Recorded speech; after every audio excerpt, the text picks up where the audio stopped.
So stay with me and I'll have it made. I don't understand why I sleep all day. I start to complain that there's no rain, and all I can do.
I just want someone to say to me, oh, oh, oh, oh, I'll always be the one you wait. Yeah, you know I'd like to keep my chance, try to tell you, yeah. So stay with me and I'll have it made. So stay with me.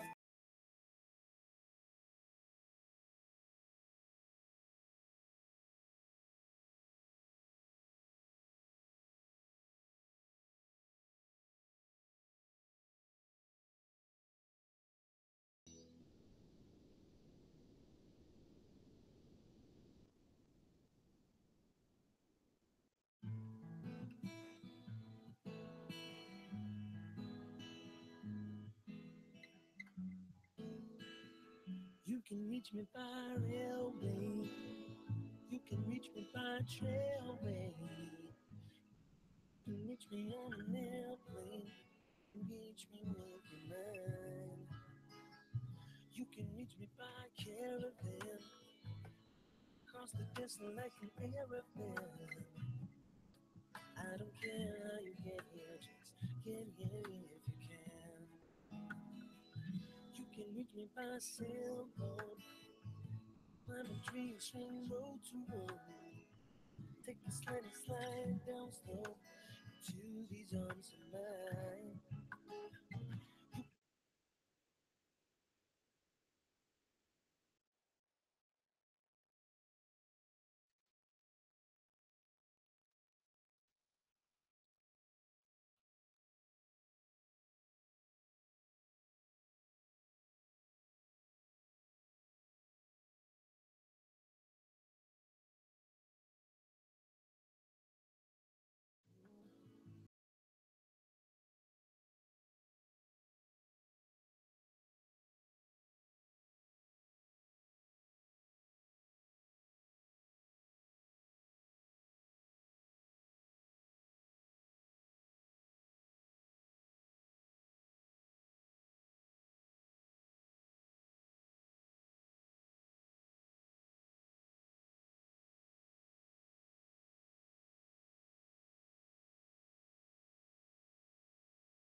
Insert into my life.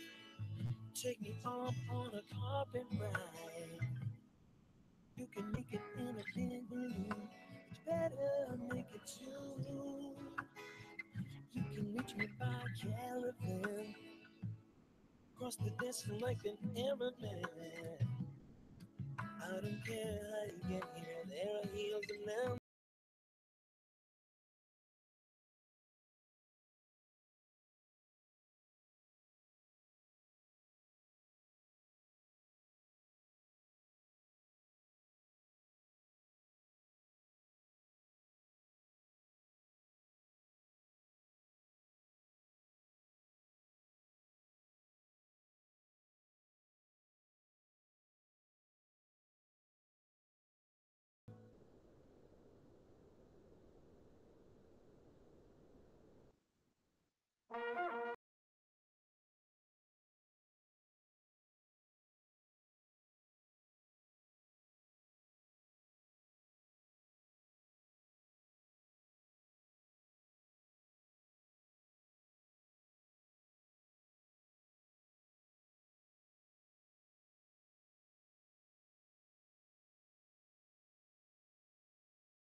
fight, living lives every day. We are stealing time. Everyone's taking everything they can, everything they can. Everyone's taking everything they can, everything they can. Yeah, yeah. Do you believe in what you see? There doesn't seem to be anybody else who agrees with me. Do you believe in what you see? Emotionless wheel when nothing is real. I'm wasting my time, waiting line. I say, do you believe in what you see? And I'll shout, I'll scream, but I would rather not be seen. And I'll hide away for another day.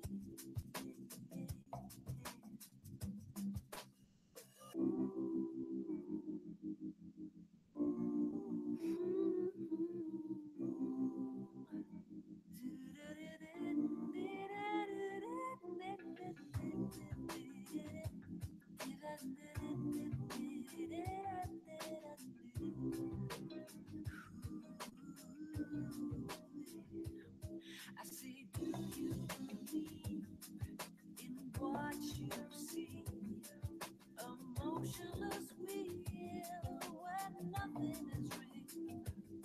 I am wasting my time in the waiting line. I say, do you believe in what you see? Yeah, 'cause everyone's taking everything they can, everything they can. Everyone's taking everything they can, everything they can. Said everyone.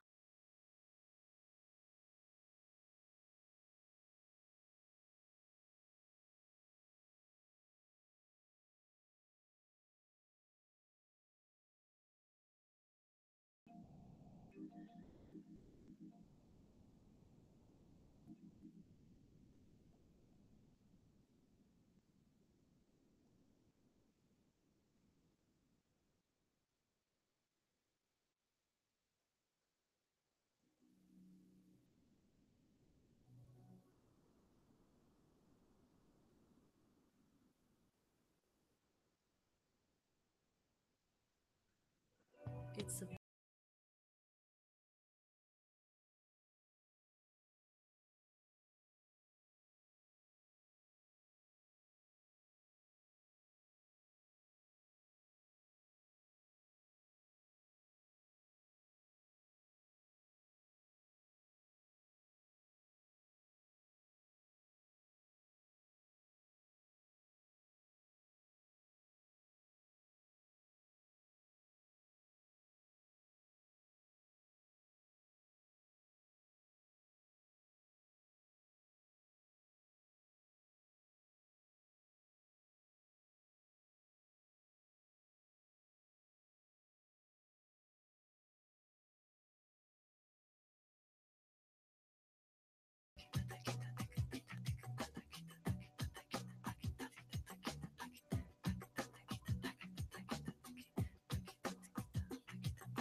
your eyes without a face.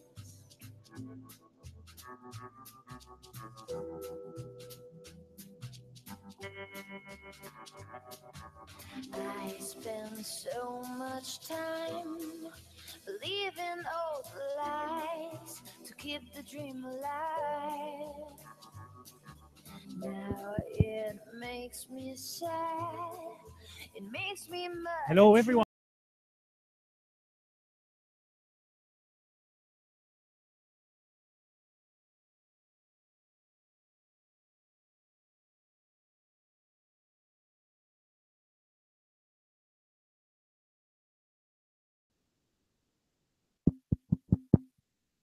Hello, everyone. Thank you all so much for making it. So we're getting this party started. So I will just say a few words for a minute, and then I'll shut up and leave it to the speakers of today. Um, Stockholm AI, there's not much to tell. Like, let's just show and see what happens. But the idea about this summit or meetup is first of all to collect people together to discuss AI, to think about different perspectives, business people, tech people. I'm very happy to see a combination of hoodies and suits. That's always a good sign. The agenda of today, we're starting with Ola, who will tell something about H2 Health Lab, which is where we are today. And the idea of this meetup is also to be a bit nomadic, to move around from place to place and kind of get to know what is going on here in Stockholm, because there's a lot of things which are going on, and also a lot of things related to AI. But the scene is a little bit fragmented. So that's one thing we're at least trying to get some, not maybe a solution, but start thinking about how we can meet each other, how can we basically find each other when we need each other, and how can we, as Stockholm, as an ecosystem, start thinking more strategically about these things in the future to come as well. Then we have Erik, co-founder of Flow, who will talk about NIPS, which is the main neural network conference of the whole year, and what's going on there. We have Tanneli of Tieto, who will talk about how Tieto takes care of AI and innovation more from a strategic and business perspective. We have Christian here also at H2, who will talk about AI in healthcare as well as kind of the history. Agil, a data scientist, will talk about his project on doing churn prediction, but also related to patients and medical. So this will be more of a technical deep dive. And then we have Ted and Andreas, who as good venture capitalists are fashionable late. So they hopefully will be coming soon. And then we can mingle our asses off. So that's it for today. This is not the whole look, but we can just see some AI investments which have been taking place the last year. I collected some of them, but it's still pretty impressive. So there are some real investments being made in AI. With Vati, for instance, raising their A round, with Doer being self-funded. And this is also, I would say, try to make this kind of the regularly returning overview. I hope more investors in the Nordic ecosystem will start to take AI seriously, start to also take more of an effort to understand this new market, which is very different from the usual, how would I call it? I'm not from Sweden, so I might be biased, but from different from mobile apps, let's say, and start to connect more with the AI ecosystem. Shout out also to our sponsors. We have Josef here also from Stockholm Invest. So Stockholm Invest, when we discussed this as a kind of effort, as a group, Josef immediately reached out, said, this is cool, let's do this, let's support this and make it happen. So thank you, Josef. And the next one is already planned for 21st of March. So that's it. Then as promised, we move on with Ola.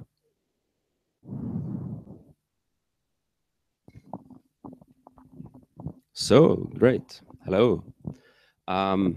So we are at H2. How many of you didn't know H2 before you came here? Wow, we have some work to do, Paul. So this is Paul. He is the CEO of this place. He is Paul. Yeah, Paul and I founded this place.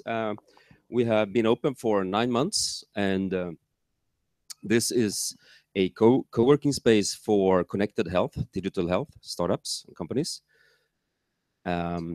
We have 25, right? 25 companies right now, size ranging from 1 person to 25-ish, something like that. Wear Labs, which is one of the companies, actually the first one that moved in. They were 4 or 5 guys when they came. Now they are, I don't know, 25 something. So they are actually moving out in a couple of weeks. And they're going to move upstairs in the same building. So they're staying in the area, which is really nice and really good. And if you are interested about H2, you can talk to Paul or me during the break or afterwards. I'm just going to show one slide, which I find interesting. This is from CB Insights, a firm in Silicon Valley that looks at investments in different areas. And this is a slide from they had a conference last week, so I stole it from there. But it shows investments in AI and healthcare, or in all areas. But you see, healthcare is top.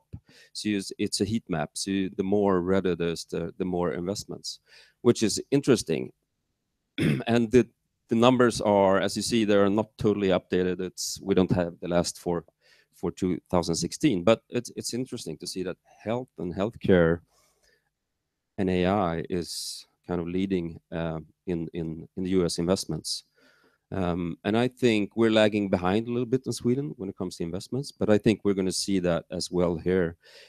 We have seen a few. You had Kry on there, Min Doctor. They have had a good round, and some other that are or digital health companies. And I think we will see many more that are AI and data driven and in health and healthcare. So that's that. Who's next?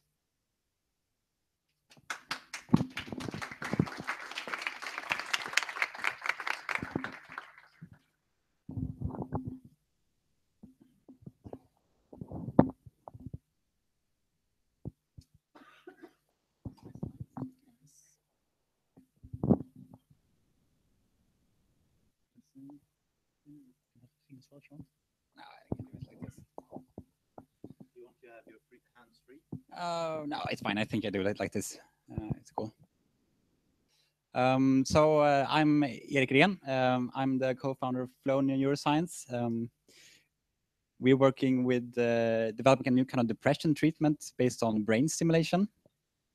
This is just to show how it looks. This is not what I'm going to talk about now, but if you're interested in this subject, brain stimulation, talk with me later. Yes, first I have an announcement. So Stockholm AI is becoming a non-profit organization. We had our first meeting a few weeks ago, but on the 15th of February, we will have our first yearly meeting where we will elect a board. And everyone who is paying for this event can be a member and come to this meeting and have a vote. But we will announce more information in the Facebook location and so on. Yes, so what I'm here to talk about is NIPS. Rolof asked me to give an update. We were a few people from Stockholm AI there. And NIPS stands for Neural Information Processing Systems. It's an annual conference. It's been around since 1987. But this was the first year in Europe, actually, in the beginning of December. And as you can see, the interests have grown a lot. It grows exponentially. This is, I would say, the main conference for deep learning, artificial neural networks, but also machine learning in general. And it's kind of the most prestigious place, or at least one of the most prestigious places to publish. So it's an academic conference, mainly. Yeah, so this is just a distribution over the main topics of the papers. So you see, like, there's a big deep learning hype going on, as we all know. But it's not only an academic conference. This year was very much focused on recruitment, a little bit too much, some would say. And there's a lot of companies there trying to recruit mainly PhDs and so on. And a lot of startups that try to be acquired by major companies. So for instance, Geometric Intelligence, this was announced at the conference, Geometric Intelligence, founded by some guys from Cambridge, AI researchers, was acquired by Uber. And Apple was there, and they announced that they would start publishing. They have been very secretive with their research, as they are with everything. But now they are building up like a more public AI team. And actually in December, they published their first paper, which was quite cool. And there's a lot of other company events. Boston Dynamics, you probably know of. They showed their Spot Mini. Will it start now? Yeah, it's a smaller version of their previous big robots. What I think was interesting here is that they told us that they don't use any machine learning at all. But which says something about that maybe machine learning is not, I mean, it's interesting topic, but it's not always needed. We will see. If they try to integrate a more advanced vision system, for instance, in this, they will probably use deep learning or something. Let's see, how do I go further here? Okay, so a little bit about the research going on there. One of the really hot topics today in the AI community and at this conference is general adversarial networks.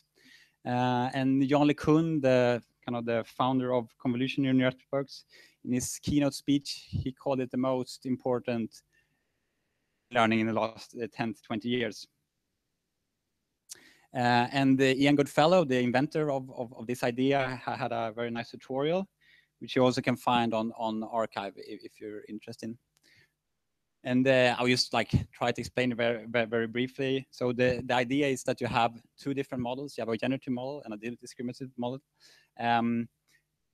And the generative model tried to fool the classifier, or the discriminative model. And the main idea is you want to train a generative model that can generate high-dimensional data, for instance, images. So the generative model tried to generate images that look like real images. And then you have a classifier which tries to distinguish these.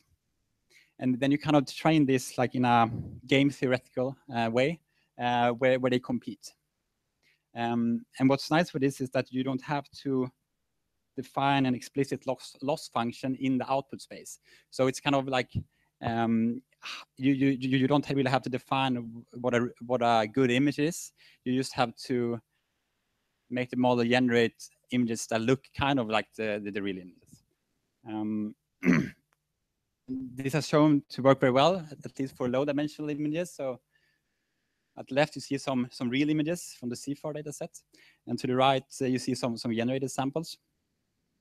And if you look from far away, they look kind of realistic. But if you come closer, you see that they a little bit weird. But you can see that this is a horse. But this is just dreamt up from the generative model. So a lot of focus on the conference was techniques and ways to improve the training of these kind of models, because it's quite hard, especially for high-dimensional data. So this is one of the problems you might get for larger images, that the model doesn't really learn a coherent structure. Like, for instance, these are dogs, but it doesn't learn that the dog should actually only have two eyes. But there were some papers presented how to improve that. For instance, this learning what and where to draw, and they solve it by having an explicit model of the structure of an animal, for instance. So they can place key points. These are these blue here, and these key points correspond to different parts of an animal, for instance. So you know that a bird should have two legs, one beak, and then they can place the positions of these and then it will generate an image that is consistent with these positions of the body parts of the bird. This was quite cool, I think. Another paper where they show that they can generate very nice looking images that are quite high dimensional. And here the trick is to use a combination of this GAN loss and in the pixel space, and then L2 loss in the feature space, and various other tricks. So there's a lot of things going on in this generative adversarial network field, and we see a lot of progress there. So it's quite cool. Another hot topic at the moment is deep reinforcement learning. You've probably all seen these Atari papers from DeepMind. And the basic idea is to, or the basic challenge also is to go from a high dimensional image, for instance, and map that to actions that are good and maximize, as you say, the expected future reward of the agent. And in the case of a computer game, this is the score, for instance. Going on there in general with reinforcement learning, the best paper award was awarded to this paper. It's called Value Iteration Networks, and I must say it's pretty interesting. So in the pure kind of setting where you go directly from the image to the actions, you could say that you learn a reactive policy. It's like a reflex. It's like you see the image and you do the action, but there's no like planning. There's no thinking ahead what you should do. And this leads to a problem when you try to generalize between different tasks. So imagine, for instance, that you have maps that look like this. You have a start and you have a goal. And the task is to train your agent on other maps, and then you show it new maps. And you should, your learning should transfer to those new maps. And this standard approach for deep reinforcement learning doesn't work very well because kind of the input space varies too much. But what they come up with an idea and a way is they introduce a planning module, and this planning module implements something called value iteration, which is an algorithm to basically plan, do a high-level plan, and it might be a bit technical, but it's a way to optimally solve a Markov decision process. And they showed that you can actually implement this algorithm and train it end to end using kind of a convolutional neural network. So they have a special planning module that they can train, and by introducing this structure, the model actually learns to make a plan where they can plan ahead and start from the goal, plan ahead from the start to the goal, and then they can use this as an input to this reactive policy, and then they show that this generalizes much better between maps. And they only show this on toy examples, but I think it's really cool if you can make this work on more complex environments. So some other announcements. Since reinforcement learning in general is very much in the focus at the moment, there's been a lot of environment or training tools, you could call it. So for instance, OpenAI announced their OpenAI Universe, where it's kind of basically a platform where you can integrate different games within a Docker container, and then they have like a common interface for how you can train agents in these environments. And they also have they have most games, but also like web browsing tasks, like fill in like booking forms or whatever. And the main idea here is if you have all these environments, the goal is to be able to train on a few of them and then generalize to new tasks, so to speak. And DeepMind similarly introduced their it's kind of like a first-person shooters environment, which is made for reinforcement learning research. But it is just like one environment, but they have a lot of different maps. So it's kind of like they're trying to solve. Okay, and this year's keynote speaker was Jan LeCun, as I mentioned before, and he made speech about predictive learning.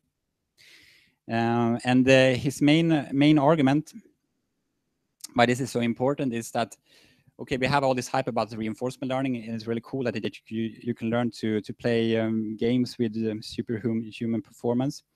But in the end, the amount of data you get from a reinforcement learning task is very little, because in real life you never or very seldom get real reward.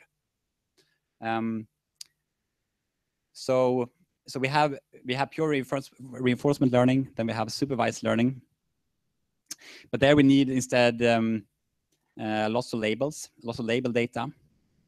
So the real way, like humans and animals learn, is through predictive learning or unsupervised learning. And it's basically just when we live, as we progress through life, we try to predict the future at every moment in time. And we try to build a model that we all the time validates towards the actual future that happens. And yeah, I mean, people have been talking about this for years, but no one knows really how to do it in a good way. But Jan believes that generative adversarial networks is one way to do this, and yeah, this is lots of focus here at the moment. And he has this analogy which become really famous with this cake. You have the cherry, you have the icing, and you have the cake, and the real cake is the predictive learning, and that's what we have to solve. Another hot topic at the moment is meta learning, or learning to learn. We have seen this paper that was presented, learning to learn by gradient descent So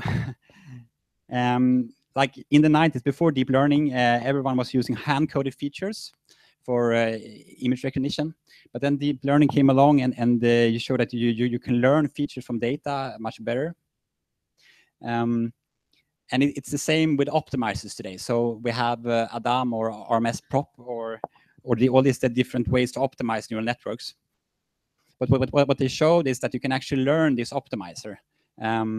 So they have an LSTM that they train to do the optimization procedure in itself, and they show on some toy examples. So this is MNIST, and this is the size of the network. So it's a very small network, but they show that this works much better than the state of the art we're using at the moment.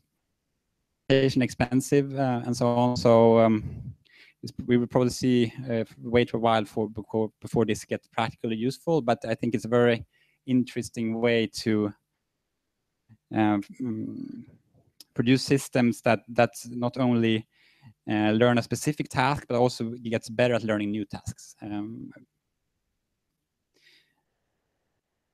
Yes, and when one very hyped announcement was the formation of Rocket AI. It's a new AI startup, and they claim that they have, a new technique called temporally recurrent optimal learning, and it will be the next gun. There was a lot of hype on Twitter and so on. However, it soon turned out that this was all a joke. Temporal recurrent optimal learning is not a troll. They threw a big party that got kind of out of control. So the police actually had to shut it down. And like they just basically came up with this idea, registered the domain, and like within a few hours they had 5 different VC firms contacted them, 46 resumes, and lots of people at the party. You can read about this story on Medium. It's quite funny, and it's basically beware of the AI hype. to get a lot of money now from nothing. So even though we like more investments in AI, they should be good investments. Yes, and I hope next year will be more people from Stockholm going. This year was a few, and yeah, it will be in Los Angeles, so it will be a bit further travels, but it could be very nice. Yes, thank you for listening.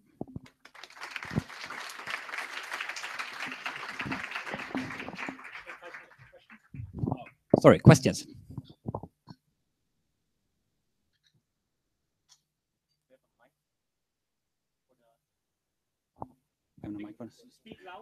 Okay, I can repeat the question.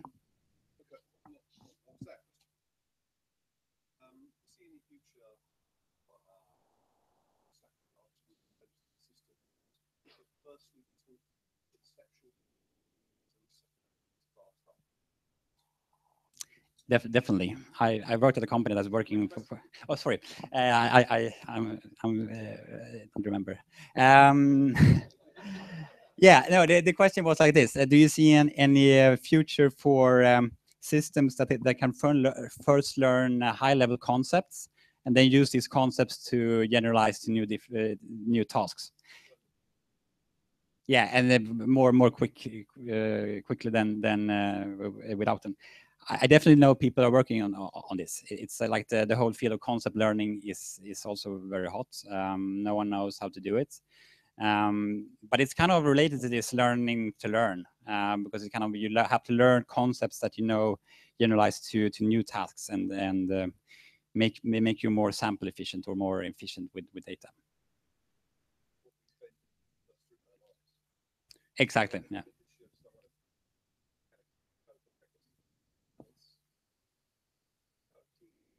Yes.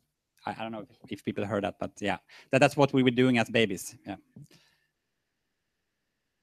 What surprised you? Sorry, what? What surprised you? The price what? Surprised. But what made me surprised? Good question. I'm surprised how Schmidhuber can be. if you know who Jürgen Schmidhuber is, he's this Swiss or actually German researcher that kind of claim that he has invented everything before everyone else somewhere in the 90s, and it was a kind of interesting experience. He's very cool, but he's sort of also very blunt and not very polite. So he always surprises you. Not so cool then. I don't know.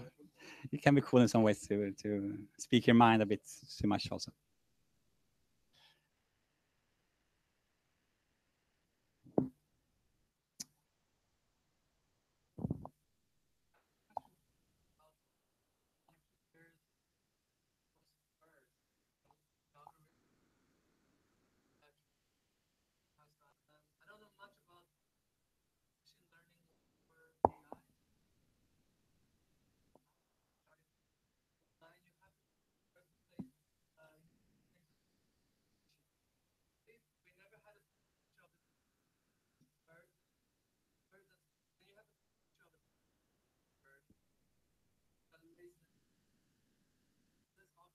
So the question was like, can you generalize a new perspective of birds? Yeah. Yeah. So just to make something clear, the task here is not to actually identify the bird. The task here is to generate the image of the bird. You have this. Okay, I wasn't really clear about this. You have this description. You say this is a white bird, has gray feathers, and so on, and the model actually generates this from this description and these key points. So this is kind of like how the training data looks. This is a real image that the model is trained on, and based on this, it can actually make this up. So this is kind of like a fantasy of a bird given this description.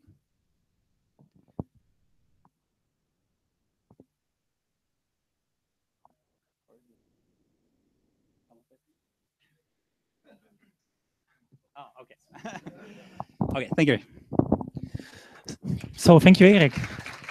Again, we have an hour after all the talks, so we have an hour to mingle. So if anybody has more questions, I think Erik will stick around.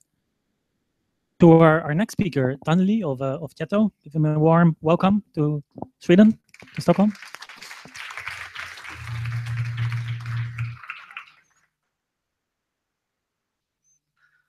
Oh, thanks. I won't be needing this. Yeah. So hi, here to talk to you a bit about how Tieto sees the whole data and AI market and what we're doing with it currently, what kind of stuff piques our interest. This is an image, first of all, of our Stockholm office. It's by the harbor where the ferries leave the Finland and other places. But I'm the head of innovation for the company, and there are some of my colleagues here. If you could raise your hand, you know who else to talk to. So it's the folks over here. We all work on the same stuff. And Tieto is fairly established in the Nordic countries, slightly larger company, although not very well known. That we probably have maybe a lot more than 800 clients, but those are the big ones. Here in Sweden, I think it's an accurate statement to say that pretty much every city and municipality, for example, is our client, and so is many of the large industry companies. But since we are a B2B company, nobody really knows us. We have nothing to do with consumer brands. And but this gives us a fantastic possibility to work with data and AI, because we build many of those tools and systems where the data goes into. That, for example, in healthcare, the most used patient record systems where all of the medical data goes into in the Nordic countries, these systems like Effica, Procapita, Gerica, they are all our products. And also in the industries, a lot of the data that goes in the systems around manufacturing, process industries, logistics, cities, municipalities, the energy sector, we provide those products. So we think that as a company, from that perspective, working with software, we are actually sitting on a whole lot of data and are in a fantastic position to take all of the useful aspects out of that. Right now, we see opportunities in these areas. It's a long list, quite small font if you can read it, but these are actually sectors that we are all quite heavily established in. And usually it's very niche things, like for example, in oil and gas, we are providing the global oil and gas industry, basically every oil company in the world, with these solutions that they use to plan the logistics of their personnel. When somebody books a helicopter ride and goes to the platform out at sea, they use our systems to do that. And also they use our systems for the hydrocarbon accounting. And when you have to account how many hydrocarbons your production, your gas field is producing, they use our systems for that. And right now it looks like from where we are sitting that many of the clients who are in these various industries, they are all interested about talking opportunities around data and AI. That it seems to be super easy for us to get into these discussions. And if we propose to clients that, hey, could we open up a dialogue and see what we can do together? That do you have interesting data that we should take a look at? Maybe give it to our data scientists or work together with a university to see what we find and what kind of areas they see for themselves in those applications in the future. It seems to be very easy to open these doors. That the topic is super interesting. We get invited to speak and talk to them all the time. And then right now we are trying to figure out what's the best way to go about it.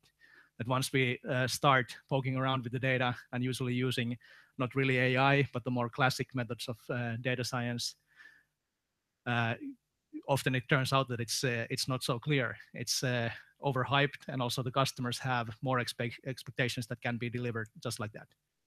Like you probably know when you work with these things for real. As an example, in the logistics and energy sector, that we looked at the case with seaports, with containers on the port. And these people who take care of the containers, they often rearrange them. They take them to a different part of the different section of the port, and the operators, they run the harbor based on their professional skill, basically. And we were looking at a case that had a lot of data around the containers, their locations, when they are moved, what's in the containers, where they're going, when they ship out, when they ship in, these kind of things.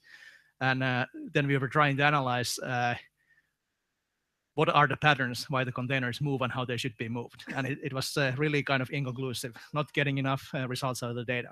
And when people started talking to the operators that moved the containers, we got some pretty funny answers. That, for example, one guy had decided to move about 5 containers, and then we asked, why did you do that? He was saying that, well, I drove past the containers and the wind sounded funny, so I decided to move them. And how the heck do you get something like that out of the data? So I think in many industries, they still struggle with this, that they don't have perfect data sets, and they deal with situations that are still so much based on human intuition and other things besides some system telling them to, or some time series data popping up and being clearly analyzed. So it's a struggle for all of them, but it's super interesting for them, definitely. And many of them are so used to dealing with these sense, think, act systems that they've built a lot of IoT systems, a lot of industrial systems, for example, over the years. And all of them usually have these 3 functional components. You read in data, you sense something, you analyze it, and then you automate, you act on it. And now they are currently in many of these industries super interested in improving the think part, thinking smarter, getting more value out of processing the data, and making their own companies basically more competitive in the future. So the models that we employ, since it is messy, it's hard work, and quite often the data is not conclusive. So we are applying this kind of a whole set of customer development and lean startup, starting from the way how the problem gets defined.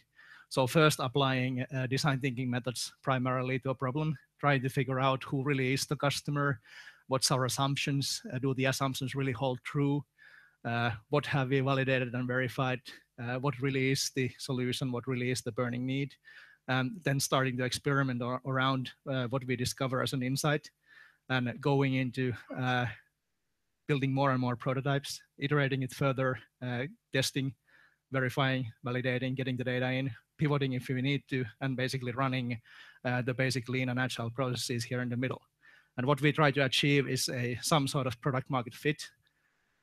Right now, we think that in this kind of slowly moving B2B market where you have big customers, a product market fit might occur at that instance when you have a system that you don't need to customize that much, and you'll be able to sell the same system 3 times to clients.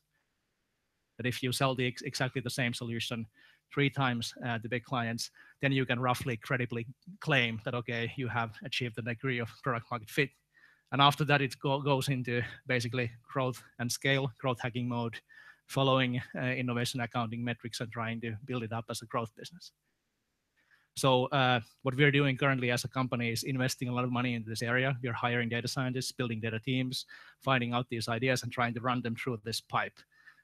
Figure out what the problem really is, iterate enough, achieve product market fit, and then grow it. We already have a few early successes around this that we've had a degree of success around systems that deal with intelligent office buildings.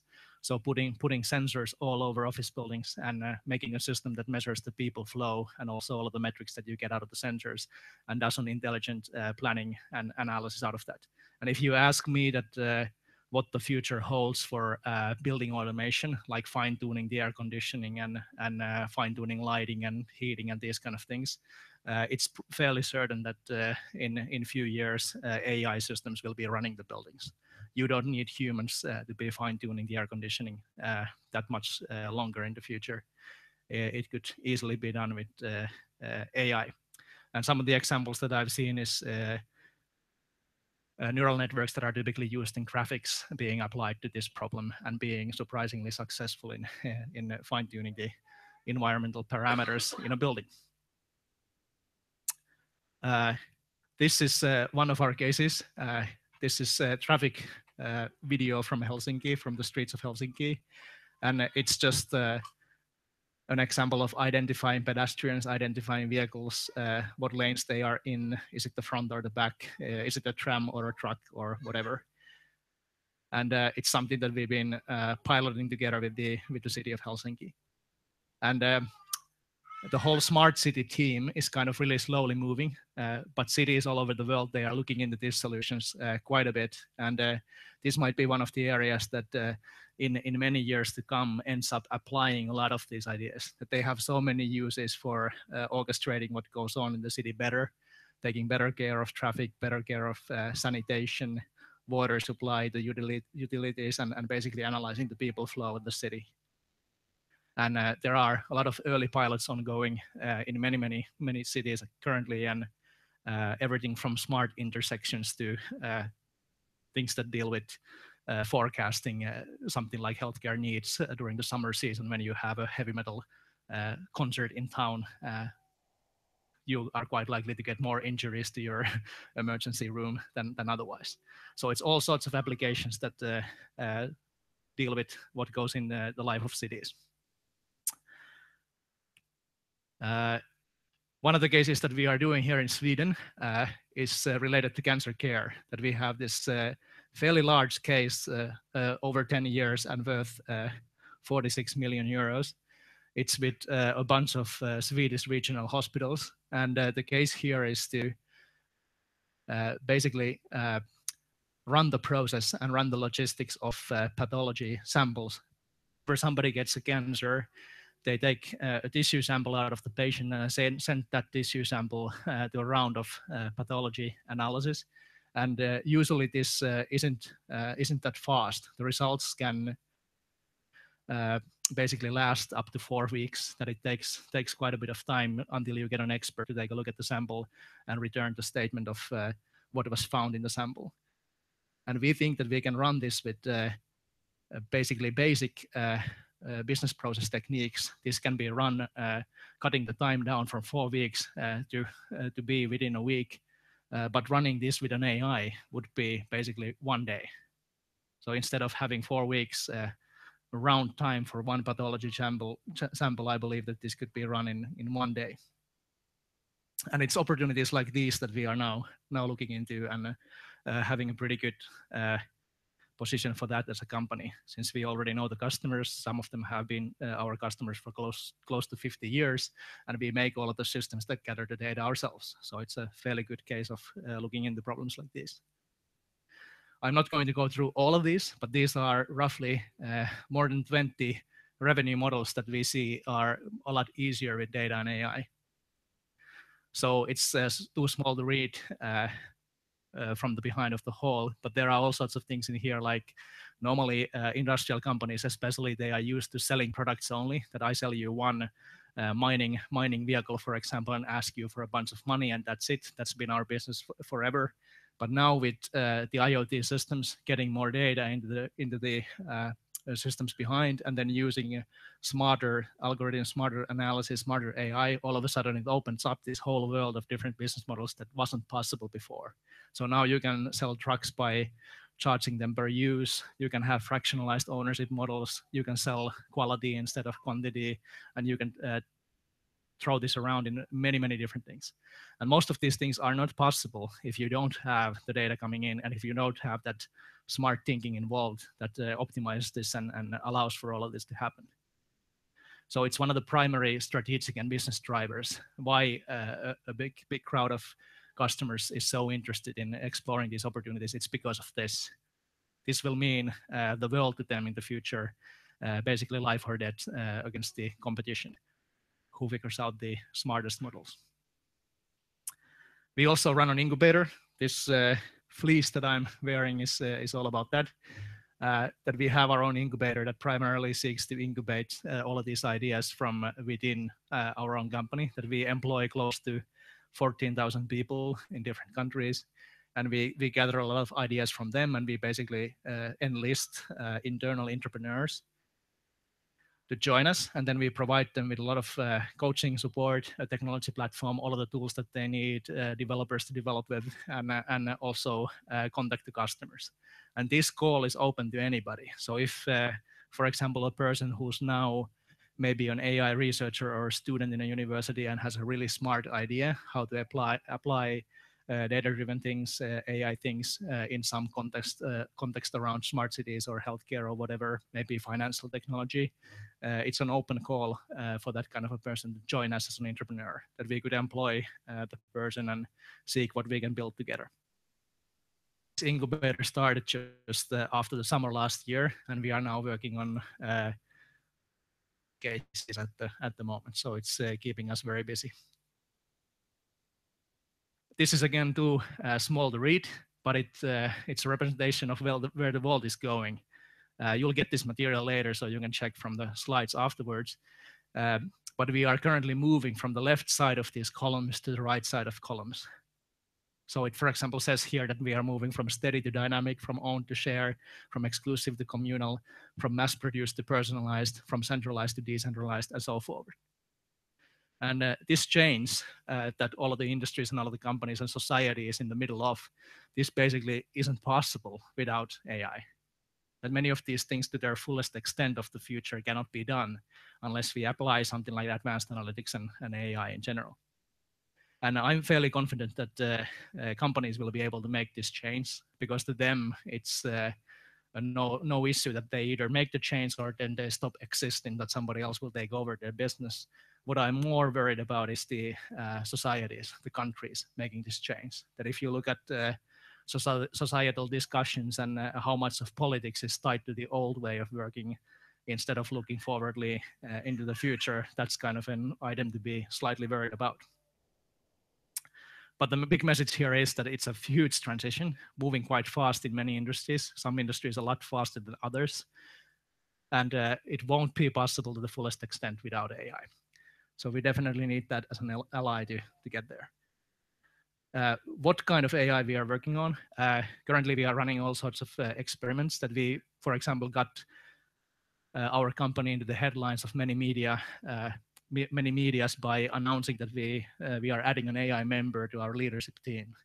And that AI member is this kind of a research project that we have toying around what you can do with natural language processing, what you can do with knowledge representation and reasoning, and what you can do with really specific problem solving. That it's quite close to the kind of cases that, for example, the MIT Computer Science and AI Laboratory has already done. So in a limited set of circumstances, let's say market analysis, you can have an AI advisor that you can ask that in this specific situation, what's a good decision? And then the AI will be able to advise you that actually for this product, a good decision is to go to this and this market, and a bad decision would be to not do this or do this in the wrong order. So in specific circumstances, you can have a bit of advice that is remembering the facts better than humans are and seeing the big picture better than many people are capable of. But we don't see AI in that context yet to be applied to general, really hard, wicked problems like dear AI, please solve world peace. It's kind of beyond the capabilities for now, and probably needs psychology, needs medicine, needs philosophy, and needs many sciences to come together to get even close to this kind of a genuine intelligent agent. And but that doesn't stop us from toying around, making experiments, and still finding useful cases in these really niche areas that actually the industries are full of them. That's so many applications that we can find in specific circumstances. And that's what we are seeking really actively at the moment. Thanks.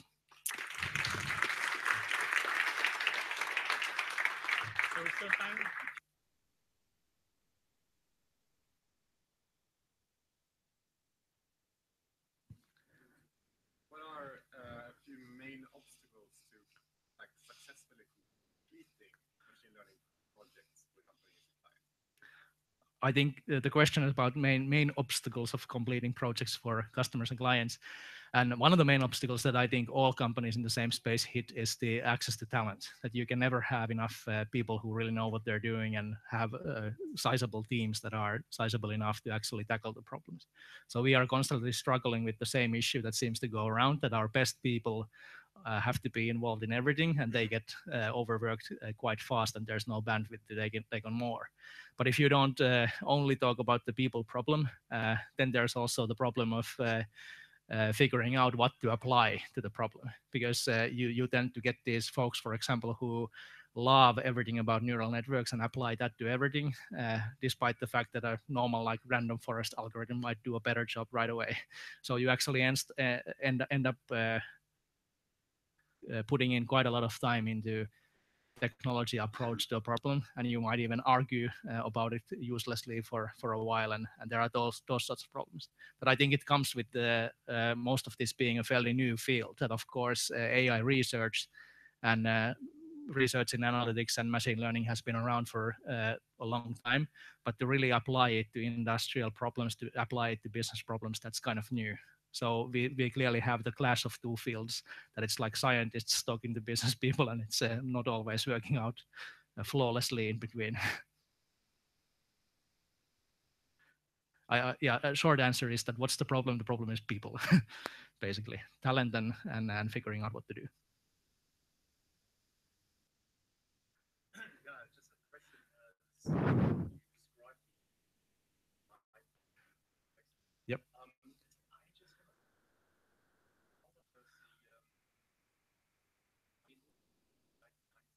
I just want to does the very Yep. is a little bit of friction in terms of getting down. How do you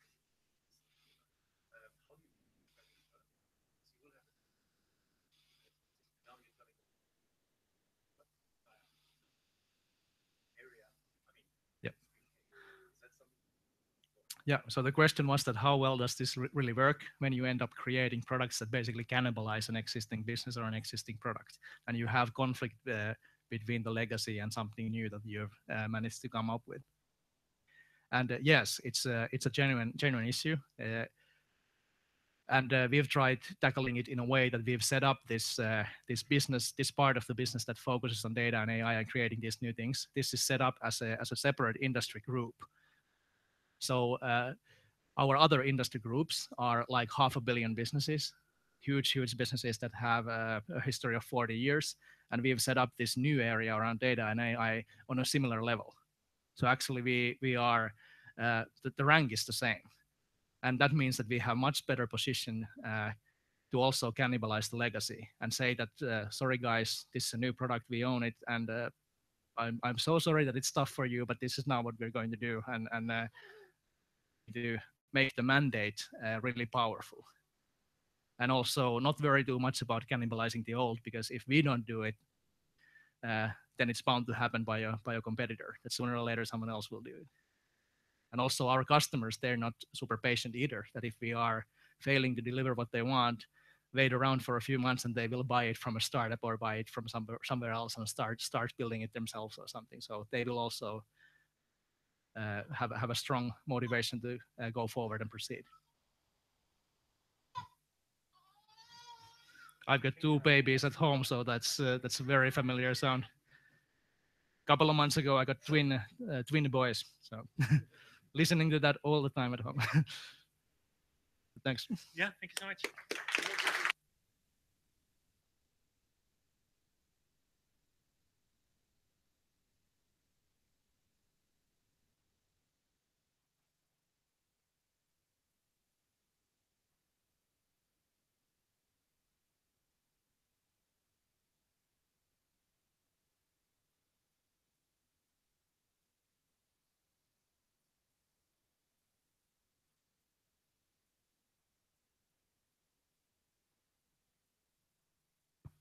Now it's on? Yes.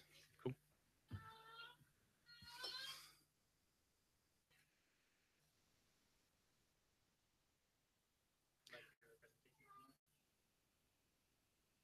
Mm-hmm. No, it doesn't even show. Maybe you can actually ask. You will get to know me in a while, but can I ask you guys? Because I was actually a little interested who's coming today. I mean, who of you guys is actually at the university, student or professor? Hands up. 30%, okay. How many are working with AI today? All right. And in the future? Soon? Okay. So there is a good pool of folks here. Also, I think I saw some investors here, investor companies. Maybe that's the last question. Are there any investors here? Any venture capitalists, capital companies? See, then I only saw you. Okay. Cool. Oh, there too. All righty. In the corners. They're always hiding. Yeah, that's right. Surrounded. Okay, excellent. So good triangulation here.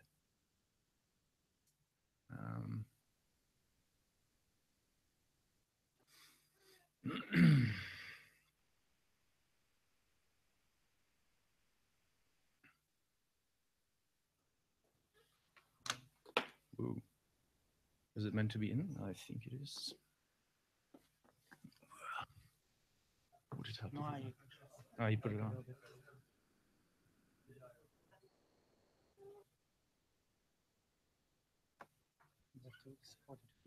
Mhm.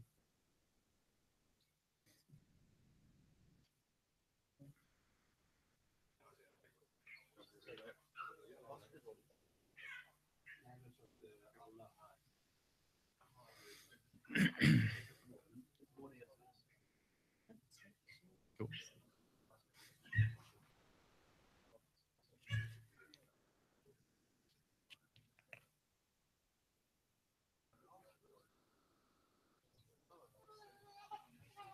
Nothing. Now look at this. Cool. Okay, so I think my idea today was to talk about artificial in healthcare. That's really something I've been working on the last 10 years or so, and get you a little flavor of first-hand experience globally of what happens in AI and what projects I have been involved in, what I'm doing today here now in Sweden also. So to start off with, I give you a little idea of who I am, what I have been doing in this area, because it can be helpful to see how I arrived where I am. This doesn't show the bottom here. Oh, it's all right. So yes, so I have a PhD and master degrees in AI and computer science. I did psychology, social psychology and behavioral economics, postdoc in healthcare and AI. And so that was something, I was just terribly passionate about. And the connection to Sweden and why I came back here, the Swedish Artificial Intelligence Society gave me an award. And so something good happened here for me. So I felt really I should come back here, which is great. Then I was working for IBM and the British Telecom Innovation, IBM in Australia. I was the area lead in healthcare analytics. So we worked a lot with hospitals, the British Telecom in the Middle East. We worked a lot with health authorities and large companies and hospitals there. And I created AI technologies and startups. All of them got acquired, which is really quite cool over the last 15 years. Yeah, it was a good journey. Now I'm the CEO of Healthy Habits. I'm looking at innovation and artificial intelligence to be used in and how we can make their lives easier. We'll talk about that a little bit more. And I'm also an adjunct associate professor. So I love AI. I'm very involved. There's, in fact, one little thing I want to mention because we talked about NIPS too. ICHCA, the International Joint Conference on Artificial Intelligence, will be in Stockholm next year. This year it's going to be in Melbourne, and that is sort of a prime conference. Like everyone comes together, the NIPS people and the robotics people, and everyone sort of comes to Stockholm. So if you have anything you'd like to discuss with us and the organizers, let us know. If you're a company that does, it can be very interesting. There will, of course, be a lot of academic and research work done there. Okay, so right, so healthcare. Why is it actually important? And the first 10 years of my AI career, I didn't so much work on healthcare itself, but then I became, I don't know, it's Rolf here somewhere that doesn't actually show the bottom part here. Is there a way to do that? Oh. Okay, so you just have to imagine there's essentially a huge burden of chronic disease alone. It's a $47 trillion market by 2030. That's the World Economic Forum has estimated that. And obviously a very huge potential for there to be a difference, not even naming the immense physical and mental burden on patients and their families when it comes to chronic disease. If you just look at diabetes alone or other mental conditions, so it's huge. Part of the reason is the aging populations. We have more people that are getting older. And another reason is, of course, lifestyle related conditions, particularly diabetes type 2, for example, and pre-diabetes. So it's an enormous issue. And much of the work and much of the spirit that you have in the healthcare sector is very behind it. It's very manual. It is very like when it comes to from a computer science point of view, we still work in a very isolated way. Many systems that exists in clinics or in healthcare systems are very tight, so they don't exchange information. Examples would be that if you are in Uppsala and have a doctor there and you move to Stockholm, there's no way for that doctor to access your data that you actually had in Uppsala. So today, there's a lot of reasons why that doesn't quite work. It costs a lot, and we have to really move from that old monolithic way, disconnected way of information exchange to a connected, distributed, interactive way. And so there's a huge need in this area to do that. It's a real pity. We only see half of this. All right, but essentially artificial intelligence has a huge role. I mean, it was mentioned before that more and more companies come out. They really change or want to change the space. It will redesign healthcare. There are, like every week, new companies coming out. It was also mentioned that the US and say the rest of the world, there's a lot happening. So in Sweden, we're a little behind perhaps, but I know some companies that are very active in this field too, here in Sweden and in Stockholm. We are one of them. And I think there's a lot going to happen. Just to give you a flavor of what type of data you have in healthcare. Actually, another question, who's working in healthcare? All right, so it might be worth talking about a little bit, eh? So, I mean, you have essentially an increased amount of data that is created today. You have all these clinical and medical data that you have in hospitals, images, streaming, surgeries, data about where the surgeries take place. You have payers and providers claims and cost data. Essentially, lots of these insurers and payers have it in the US as well as in Sweden. Collect a lot of data. You also on the bottom you have wearables and social media. This is becoming an increasingly important source of data in this space, and it is something that is not handled very efficiently currently. There are other industries that use data much more efficiently. Take the car industry, for example. They are actually far ahead of how data works and how AI works.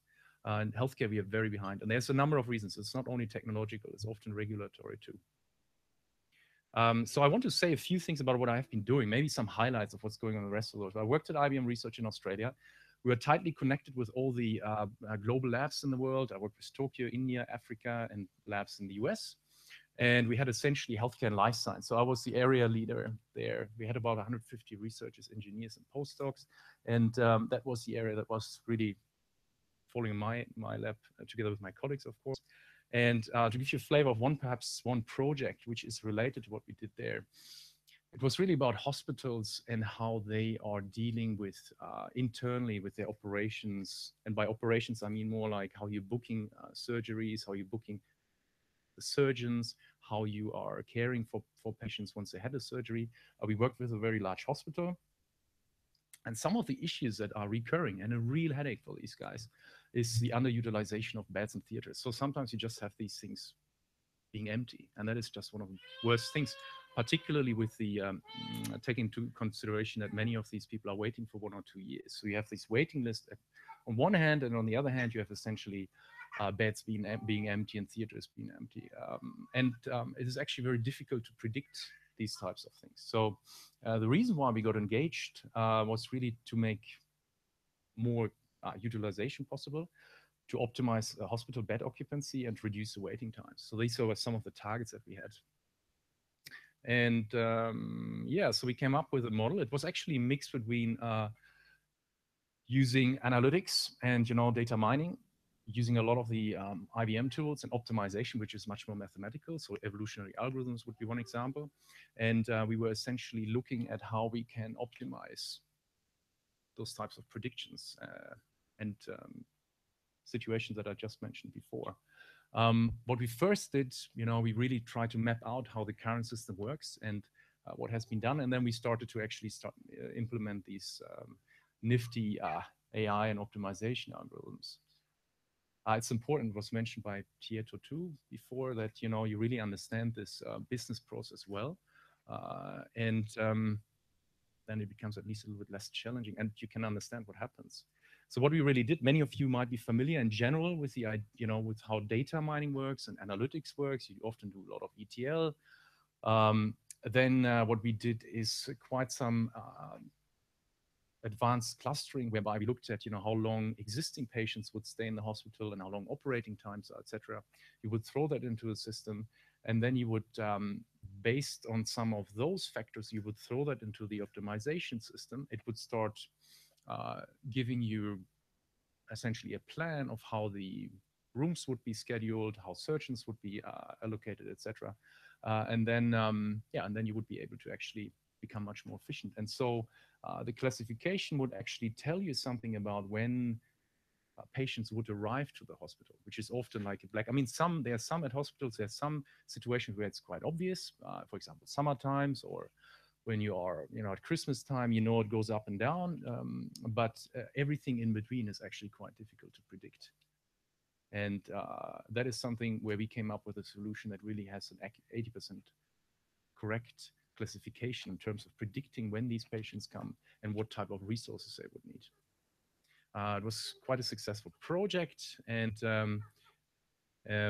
I can give you more details later, I guess, because I really want to give you a flavor. This is an issue that you will have in many countries, of course, and we looked at 2 or 3 hospitals in Australia at the time to implement this. Labs, we had the opportunity to sort of scale that out. I was also at the British Telecom Innovation Center in the Middle East. That was very exciting. I was responsible not only for half, but for all of this, which is about eye care. So we looked at collaborative healthcare technologies. One very important part was about the coordination of collaborative care. So you would look at the primary healthcare setting, how patients are actually, what journey they have, how they are traveling through the system. We would help in that case, the UAE to position themselves in this huge emerging market. Together with Etisalat, which is the largest telecom provider in the area. Both of them started to lean very heavily into the healthcare sector. And in the Middle East, there is a lot of different challenges compared to Europe or the US. Another area we were looking at was CrisisNet, which is a crisis management system, disaster systems. Given that today, for example, Dubai, Abu Dhabi become quite a hub between Asia, Australia, Africa, and Europe. A lot of people travel now to Dubai. In the past, for example, from Australia to Europe, it was through Singapore. And looking at outbreaks of conditions and diseases was a very important topic for us that we started to look into. To give you a sense of what we started doing in Australia and in the UAE, in the Middle East, is to start understanding the process that patients with certain chronic condition go through. We would specify and understand what individuals are doing in this health system. So this is an example for diabetes, for example. This is often a very complex process. Patients need to be engaged, need to go to different providers to be part of it. And what we actually implemented was a very complex network of intelligent agents that would be looking after each of these persons' intentions and behaviors and the goals that they would need to achieve. We essentially developed a type of behavioral intelligence, and it would give not only individuals hints and assistance of what should be done, but it would take care of the overall process of making sure that patients would adhere to the process. So we had a very deep analysis of each of these steps that a patient would go through. And each of these steps required our AI system to essentially monitor, recognize if something is off track, if the patient is not doing what is meant to be happening, and then look at intervention strategies.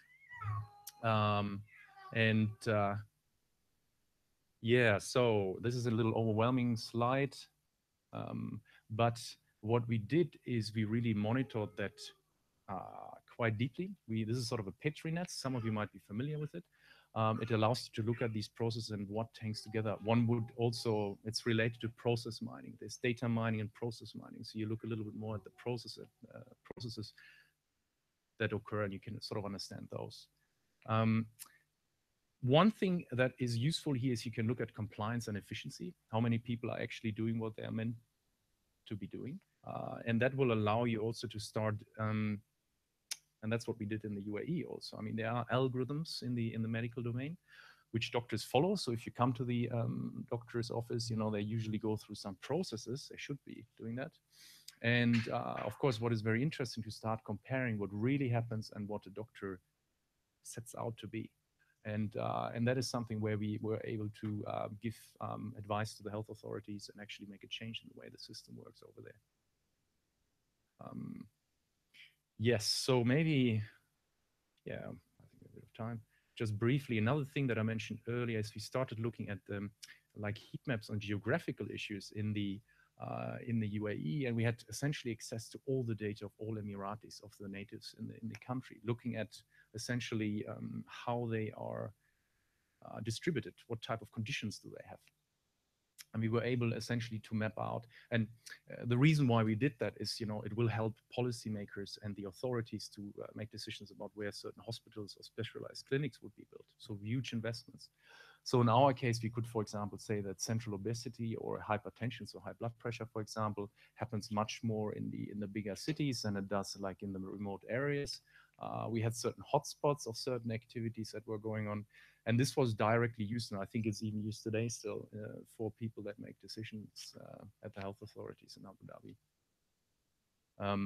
So we also had access to their online, and they had a very impressive system where you could see what happens in which clinic and with which doctors and on the street and everything. And we were able to connect all this data in order to make a real world predictions of some of these activities that are taking place. Healthy Habits is our company now. And we are becoming Nordic's leading AI company in digital therapeutics. That's a big area. Some companies in the US become quite big. And they have already been, they are really finding their way. Canary Health and Nomada Health. A little of that happens here in Sweden and the Nordics. We want to revolutionize the consumer-driven care for diabetics here in the Nordics and globally. And really, to put it down simply, and you can talk to me about it a little bit more later on, but it's to simplify the complexity that diabetes patients face today, and to allow them to make decisions much more smart than they're able to do it today. Connect to other patients that have a similar condition, and essentially be motivated. So we support those diabetes patients in addition to the official healthcare system that exists today. And so we have a lot of fantastic traction today. And I think I define us as an AI company because what we are doing and the prototypes that we are doing, they rely on artificial intelligence. So we couldn't exist as a company if AI wouldn't be a core of us. And I say that actually with a little bit of a bit conscious, because there are companies that use AI sort of later in the process to put it on top of what they're doing now. But we are like really deeply AI oriented. That's something that's the core of our technology and value proposition. Otherwise, we would not be standing out really. So our market is huge and the demand is high. On the bottom, it says that if you have an interest to work with us and show and flex your AI muscles, be with us and be interested, then you should contact us or talk to me. I think this year will be very, very exciting. Yes, so that will be good. I have one more. I'm also an adjunct professor at the University of New South Wales in Australia, as well as a researcher here at the Karolinska. And if you have an interest in collaboration, or you would like to explore the space or work together, Tieto, I know the big companies like IBM and so on, they always are discussions about how to work together. Now the pharmaceutical companies are also working together, obviously with KI. Or if you have an interest in supervision, so for master or doctoral levels in that area, from a healthcare point of view, I think that's a little different to the technical universities also that exist here.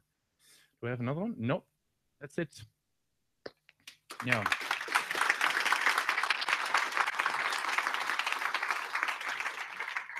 Questions?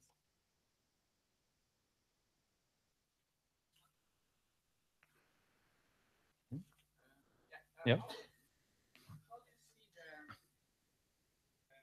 impact of AI here from side of probably the first person to replace many things, but doctor himself. Mm. How do you see the impact of AI?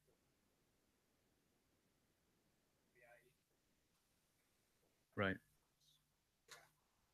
Because doctors, they don't, they think that it's far away. Mm.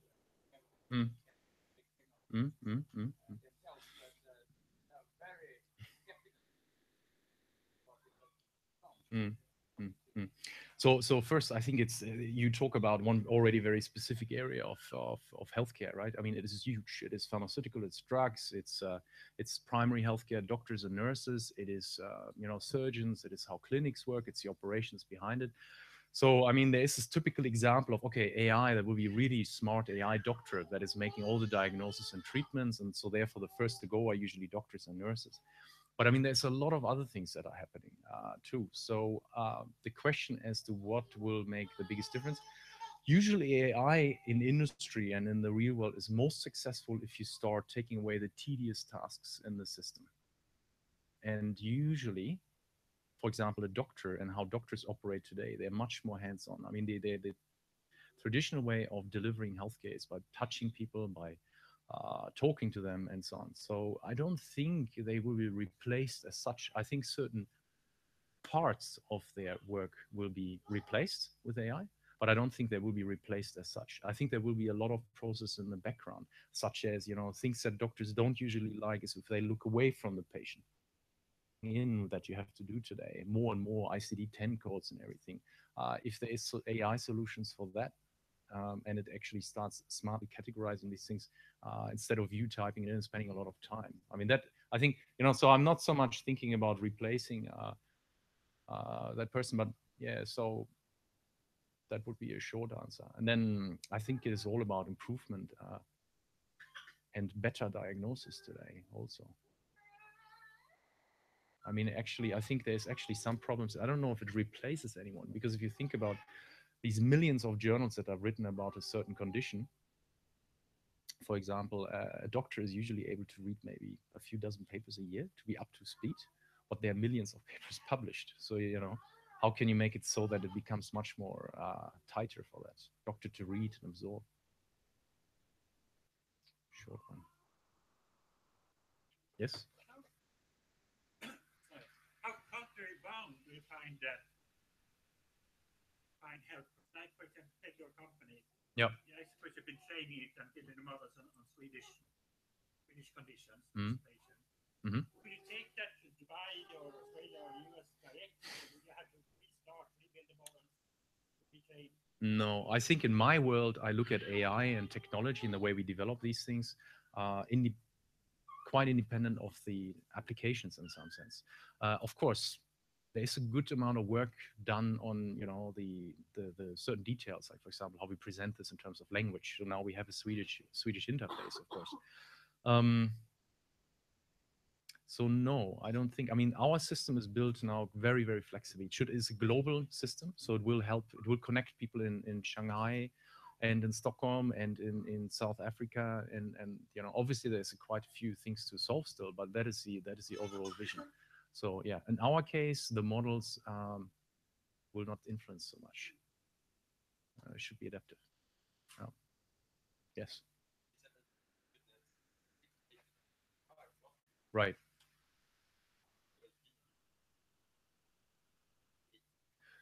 Right. Which reference point we had, or so I mean, this particular value was related to the training data that we had and discussions that we had with the experts at the hospital, and in the end.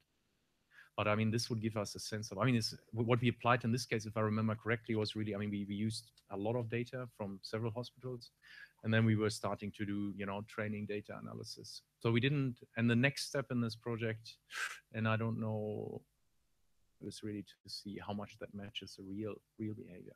But in that case, it was really based on our training data and test data that we applied these 80% on. Okay. Yeah.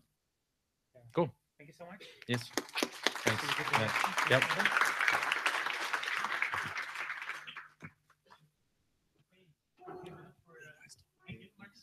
We'll talk about recurrent neural networks, churn prediction. Yes. Thank you. Just gonna get this working and see if I can fit this into my tight jeans.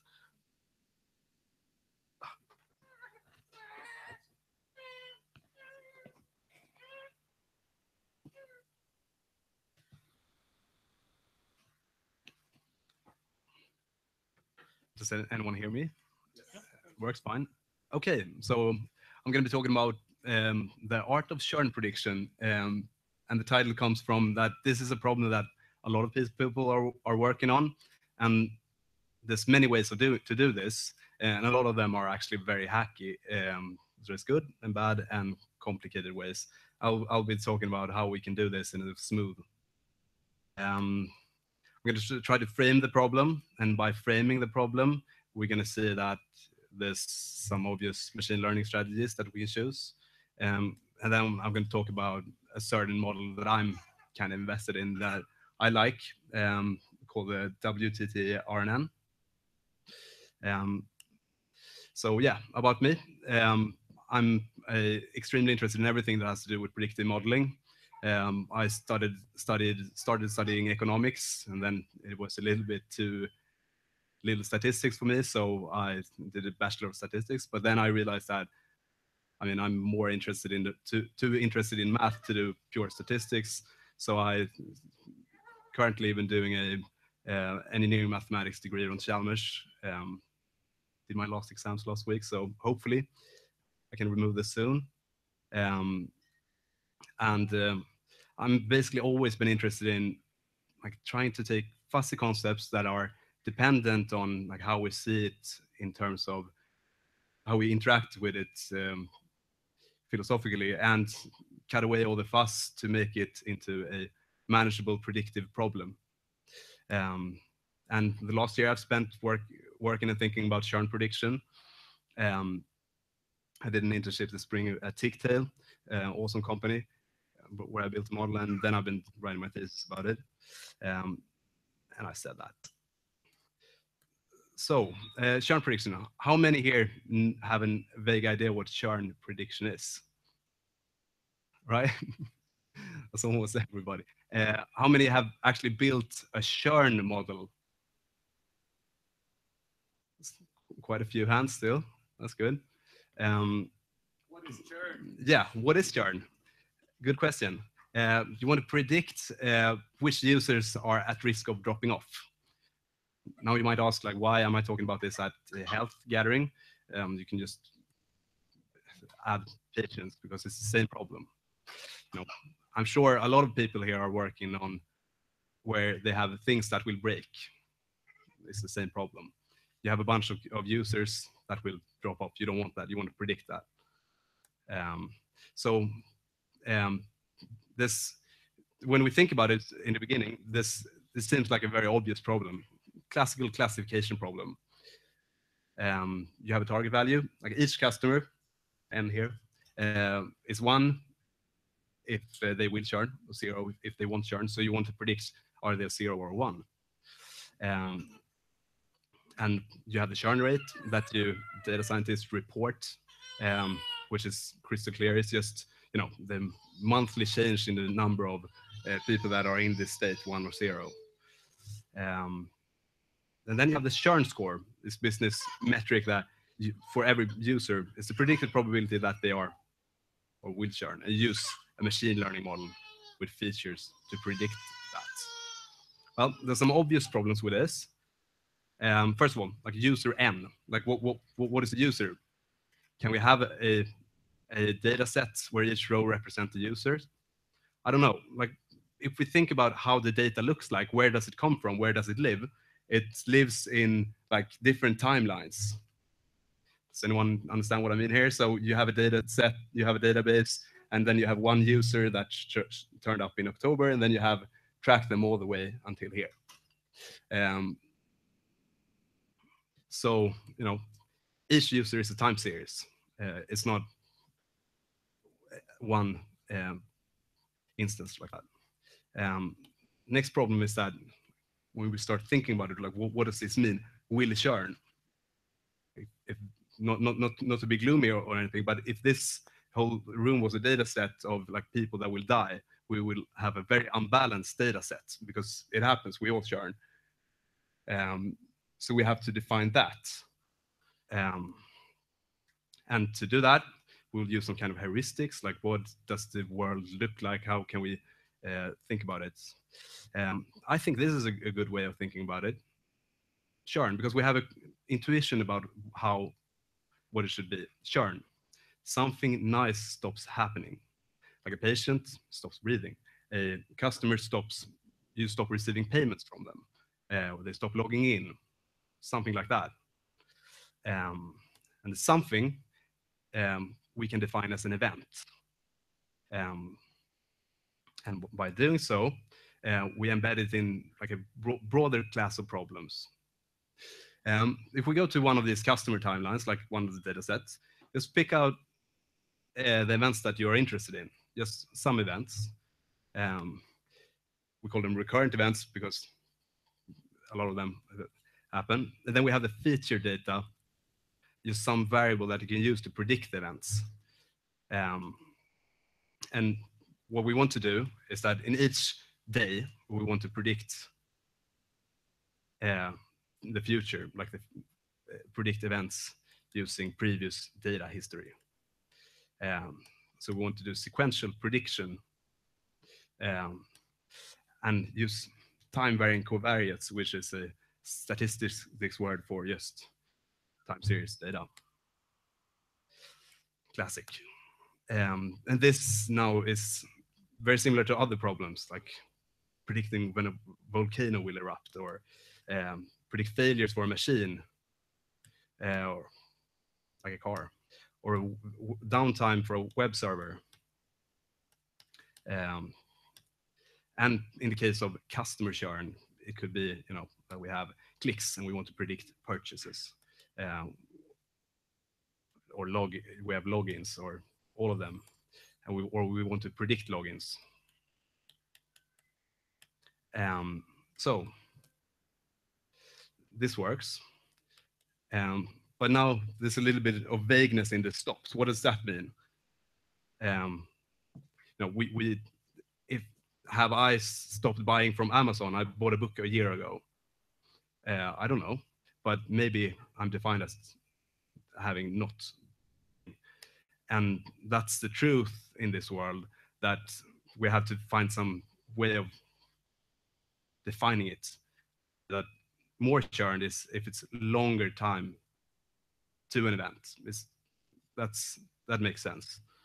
But that also means that this crystal clear definition of churn that we had in the beginning, we can just forget about that, because what everybody does, almost everybody, is you draw some arbitrary line in the sand. No purchase for 1 year. That's a churn customer. So one last thing here. If we are dependent on future events to define what's happening now, how can you say what your churn rate is now? You can't say that, because you don't know right now if it's going to be 1 year until a customer purchases again. So you can only report like what was happening for a year ago. Don't believe metrics model to predict who's are churned right now. And a way to look at this is to use time to event. Between the events, you take in each step the time to the next event. And if we try to visualize this to see what it would mean, if we plotted this, it would be like a jigsaw wave. Meaning that what we really want to do here is we want to use feature data to predict where in this wave we are right now. So that's nice. Then we have a regular regression problem. But no, it's not that easy, unfortunately. Go back to this picture. We see that we're confined by the fact that we can't look into the future. And in practice, that would mean that for each customer, we'll have in their data set, we'll have a start when we started recording and an end, which is usually now we're making queries every day. So that's tomorrow.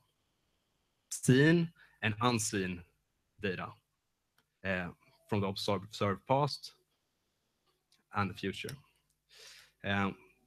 So what this means for this graph is that when we get to just before here, we get some kind of complications because we can't know, we don't have data from where this line is right now.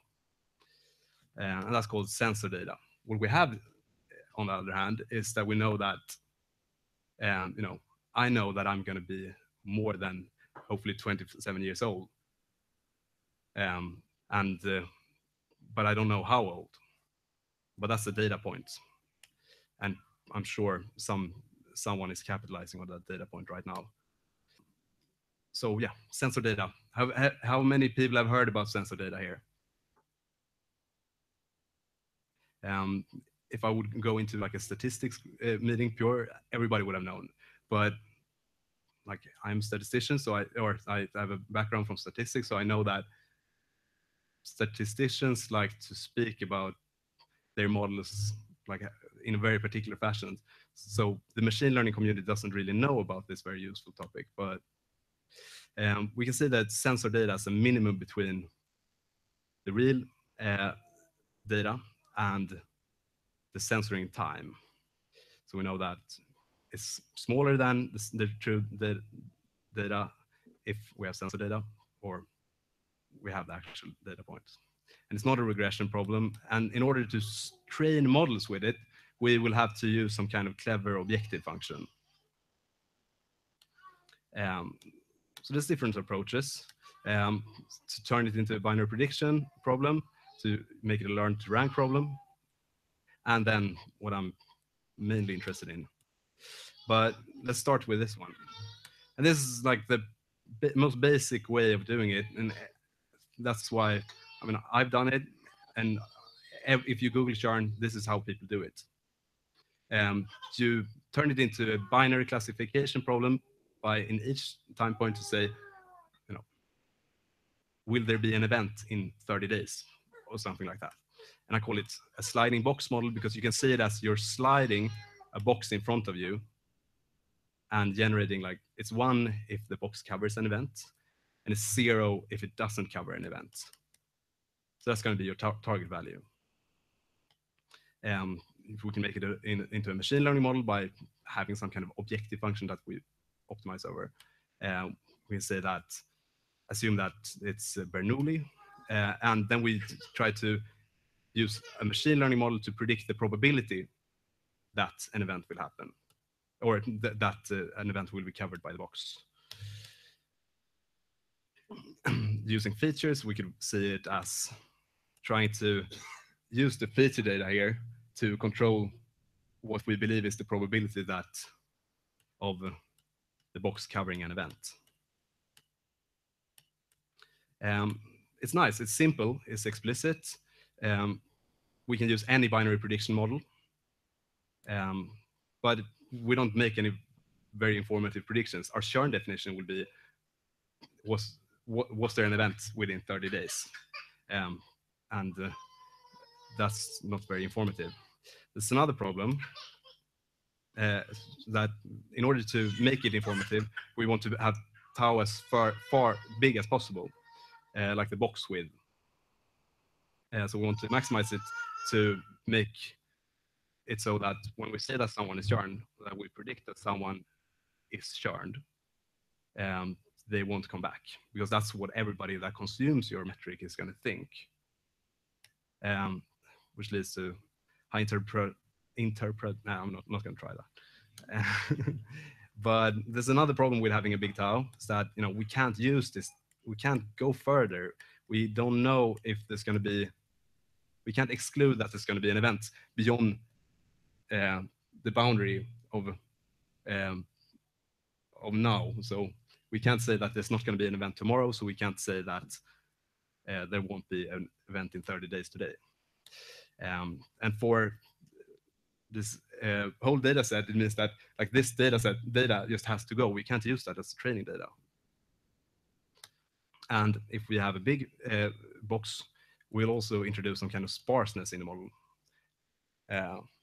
So we want to minimize tau, which leads to maximizing the trained data and minimize sparseness.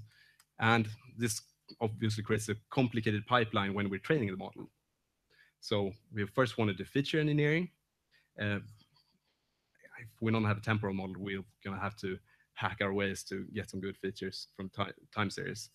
We want to tweak the box width tau, and then we want to calculate target value, train the model, and then we're probably not happy, so we want to go back all the way to here, tweak stuff, and go through all the training loop again. And that takes time. We can simplify it because like time series is hacky. We can use an RNN, recurrent neural network. I'll talk about a little bit more about that, which makes us spend less time on feature engineering. It gets a little bit simpler, but it's still dirty. So we have loss of data, a mere hyperparameter leading to an full training loop. And it's basically hackish and horrible to work with this model. That's from my experience. So we can solve it. So there's other ways to do it. We can make it a learn to rank problem. I'm going to skip over this quickly. Like ranking, time to event can be ranked. So you can only say like, yeah, this person is going to take longer than that person.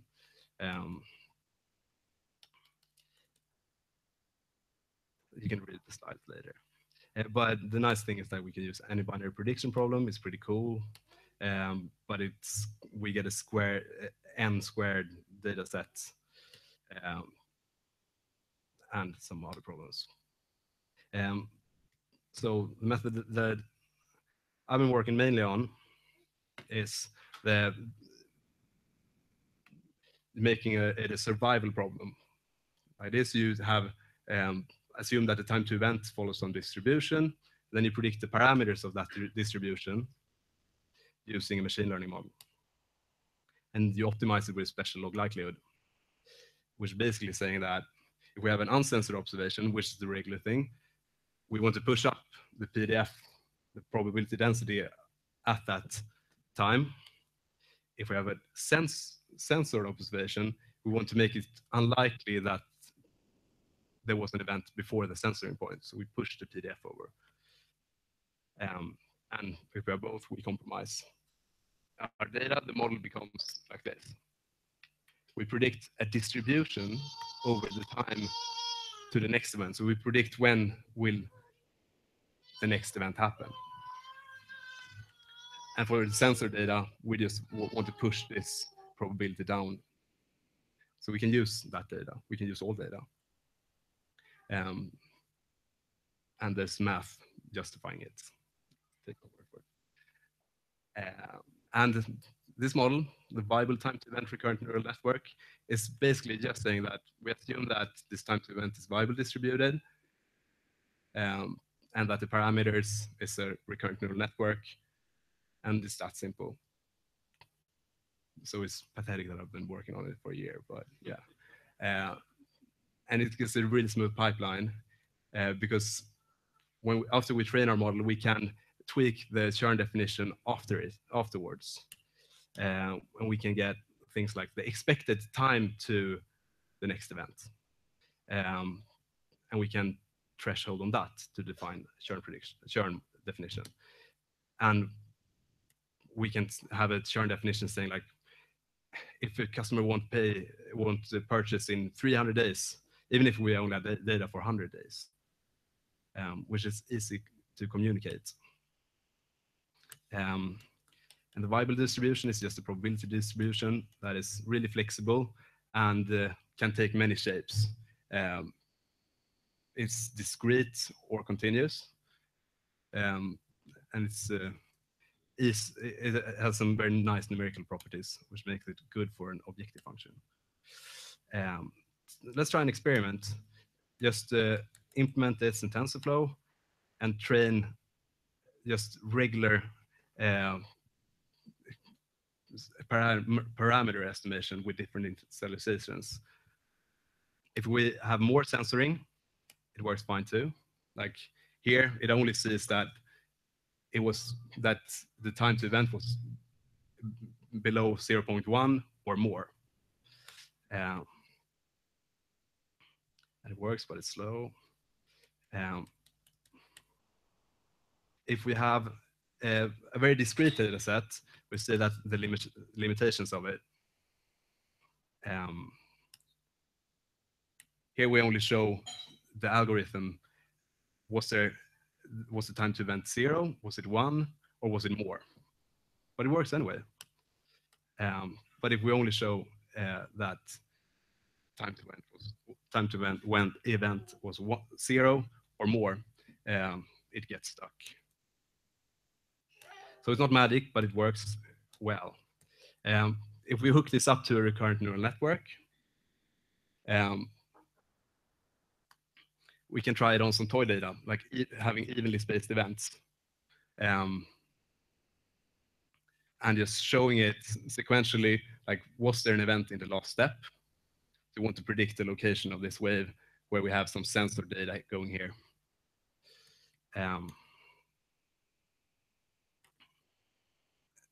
It learns fine. It learns to fit the wave after a few iterations. But if we have too much censoring, it gets slow, but it works.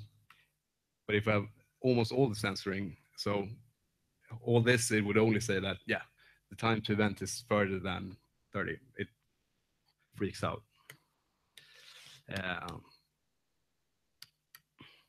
Another example, predicting the time to destruction of a jet engine.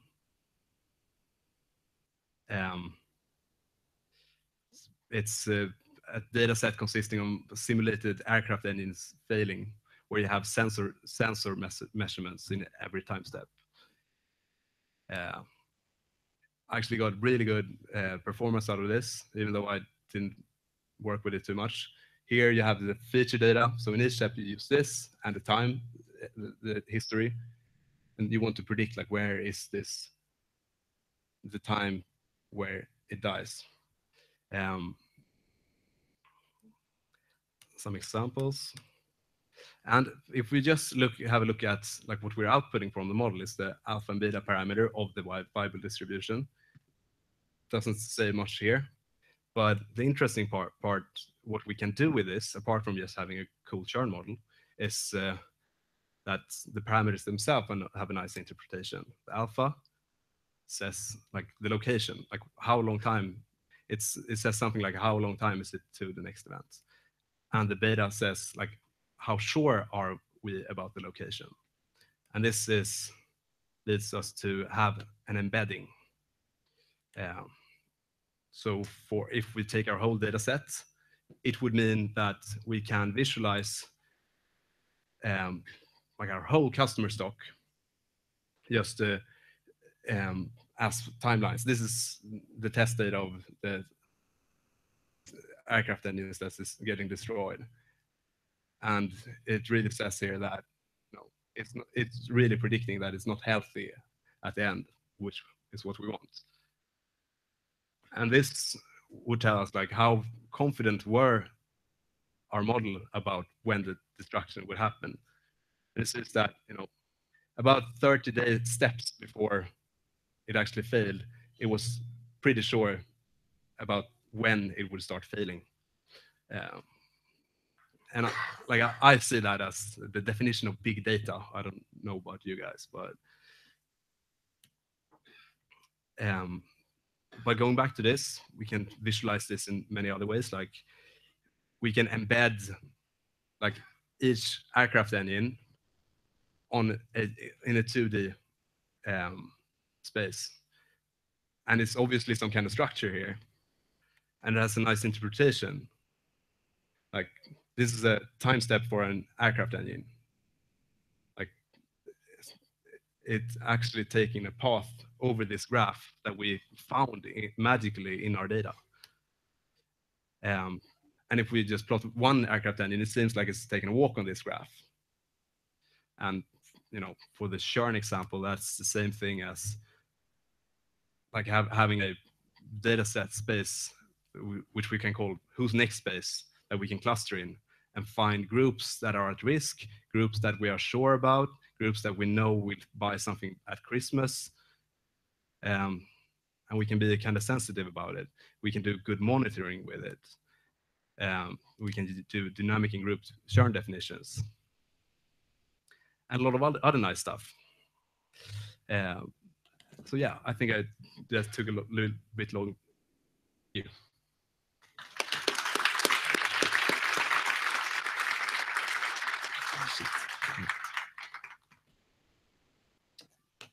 Do we have time for questions? No. But also for anyone who has questions for the mingle, and also do check out the GitHub post. So everything in even more detail is really well explained in Egil's blog post, which was, I think, the reason of asking him also to give this talk. So kudos to that. I think that's also something to give him credits for, that more people can do, like make nice blog posts about the stuff you're doing, explain it well, share your knowledge. So awesome. Yeah, you're together. Yeah. Are you going to do this? You can.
Here we go. Okay, I'll start in the most humble way I know with a picture of myself. My name is Ted. I work at EQT Ventures, which is a new VC here in Stockholm and in Europe. And I'm a product guy and a marketing guy. Before EQT Ventures, I ran an agency, an innovation agency called Great Works, and an incubator together with this guy called Noah Incubator. And the idea initially was that Andreas would present himself, but since I've got the mic, I can say whatever I want. That's Andreas. He is a tech partner at EQT Ventures. And before EQT Ventures, he was in esports, called SK Gaming, which is, I think it's a team, I never really asked. Was also world champion of Counter-Strike, and then he founded Spradio, and he also founded To Borrow, which is a peer-to-peer lending platform. And the idea here is that I'll do some shameless self-promotion first for a few minutes, and then Andreas will get to the sort of interesting stuff about our approach to AI and ML and stuff like that. So with no further ado, some slides about who we are and how we think. So as mentioned before, we're a fairly new VC, only a few months old. And a question one might ask oneself is there a need for another VC in Europe?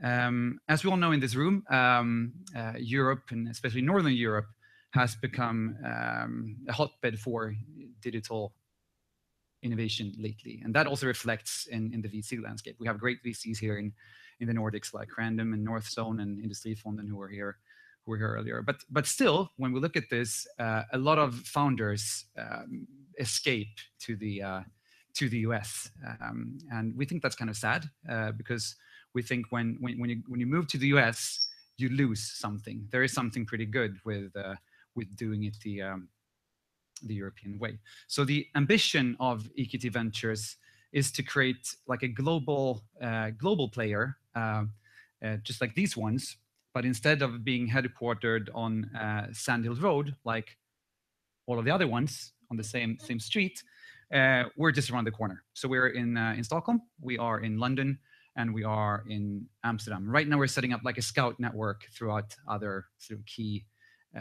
European startup hubs. We have been live since May last year. Time to raise the fund. This is our colleague Case Colin on the stage of the Next Web.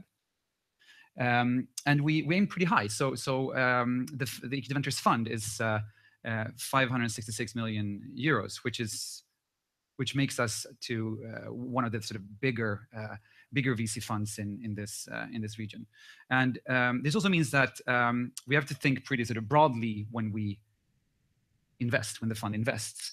So we pursue something we call a multi-stage approach. So we can invest from 1 million euros all the way up to 75 million euros, meaning that if you go to us, we can help you sort of along the way.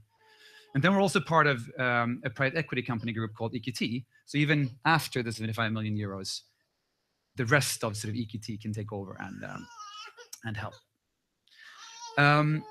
When sitting down trying to define what a VC would look like in 2016 and 2017, you need some kind of investment hypothesis. What do we invest within? And I think it hasn't escaped anyone that everything is turning digital. So we said that we will invest in anything that is software enabled. And nowadays that means that we can invest in pretty much anything, ranging from communications to travel to entertainment to finance to, if we don't have the expertise in-house, we sort of try to find it in our advisory network.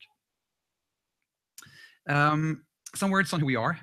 We're not your traditional sort of banking people. We're all people who have sort of either founded companies before or sort of worked at companies before in leading roles. So we used to talk about ourselves as half VC and half startup. So some of mine and Andreas's colleagues are Lars and Susanna, who used to work at King and helped create Candy Crush. We have Hjalmar, who's our boss, who's like created one of the first mobile internet companies almost even before we were born, or not really. We have Henrik, who used to run analytics at Spotify. Case and Marnix, who were very early and sort of made Booking.com happen, and then went to Uber to sort of implement the scaling formula there. Keys to that. Peter founded Lendify. So we're 25 people in the office. So the idea is that we support from sort of the startup phases to the scale up phases to growth. And the idea is that no matter what a founder, what kind of challenges a founder has, most likely some of us have been through that too. So that's the whole idea. We have done, these are 10, we've done investments in 11 or 12, I think, companies now in Europe, Germany, Sweden, Finland, stuff like that, through different verticals. And Andreas will take you through some of these companies more later. So that's, I think, it. No, one more thing. So AI is kind of early. I mean, it has been around for quite some time, but now in this sort of resurrection or the part 2 of AI, a lot of these companies are pretty new. So what we have done before sort of our investment mandate, so before the A round, is that we've set up something for the seed phase. And it's something we call Together. It's run by another colleague of ours called Aurore. And it's basically like Tinder, but between early stage founders and angel investors. So if you're running a startup and you're like before A round, go to together.equityventures.com and have a look. End of shameless self-promotion. Over to Andreas.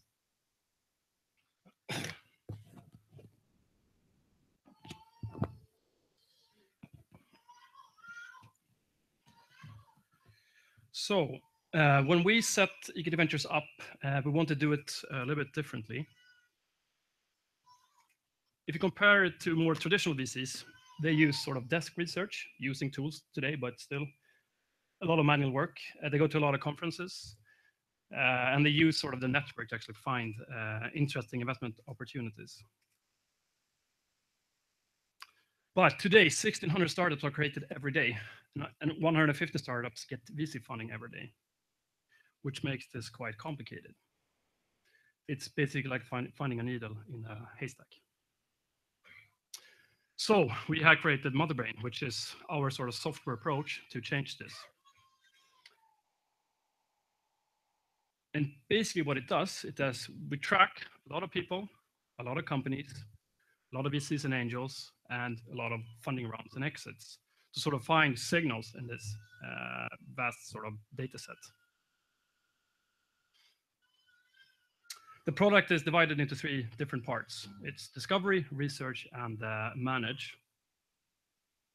And if we start with the discovery phase, this is basically where we use AI to proactively, so we proactively can actually find investment opportunities, because right now it's very, very, sort of the best kind of deals are very, very hot. So if you are able to get in early, you have a huge advantage towards the other VCs. So right now, currently, we get about 20 alerts daily on companies we should look more into. And this is most of those companies we have never heard of before. And sort of the main features we use to actually find those sort of signals is investors and founders and growth. And if you look at investors, it's traditional, like it's track record. If you look at founders, it's education, it's where they actually worked before. And in terms of growth, it can be anything from Twitter, Facebook, web, app downloads, and things like this. And we sort of iterated a lot in actually finding methods and data that actually helped us in this process. This is a snapshot of the interface we use. This is, and it actually shows trending or hot companies within Europe right now that are sort of in A and B stage. So this is exactly our sort of investment mandate. And you can see here that some of them are highlighted because the trends are bigger than others, and you can see clusters in different cities. And now we can also see that in the middle there, Wunderkind or Wunderlist is actually trending, but that's actually a bug because that company has sold Microsoft. Yes, exactly. It sold 1.5 years ago. So it shouldn't be there, but it's a new product. So we still have a lot of bugs in it. And this is actually us trying sort of the algorithm on the old historical data we have. And here you can see that it's actually pretty good at finding companies at the early stage. So you can see that in terms of Twitch, for example, we actually detected that company pre-funding. So this would have been a signal that the analysts within Equity Ventures would have looked at. Of course, there's a lot of sort of false positives in this data, but it's still manageable. And of course, we will not pick vendors. We think we have a sort of advantage towards competition that is doing much more manual. If we look at it from a sort of research perspective, not as much sort of AI or focus, but we use a lot of APIs and wave scraping to actually gather or aggregate a lot of data. We sort of merge this data, we try to enrich it, and we use sort of clustering to find sort of competitive landscape. Because when you find a company that is interesting, it's very important to understand all the other competitors in the space. And yeah, using machine learning for that is pretty convenient. We also use NLP to actually sort of, with entity extraction, to actually find also sort of matching, maybe not competitors, but similar companies. And we have also created something called an investment graph, and it's basically a graph database of relationships within investors, angels, founders. And here's a quick overview of what the interface looks like. This is sort of the general overview. And here we go into no, it didn't. It was actually listing all the funding rounds and all the details about the funding round. And here we have the investment graph. And here you can see the sort of all relationships out from Spotify. Here we use the sort of the Google PageRank algorithm to sort of find the centrality within this graph. Let's see if it actually works now. Yeah. So here you can sort of click through to go to my makers who invested in Spotify. You can see what kind of investment she has done before. She's in SoundCloud, and then you can sort of click through. And the values, since we're using sort of the PageRank algorithm here, we also have a score of these individuals, which we're using in the alerts.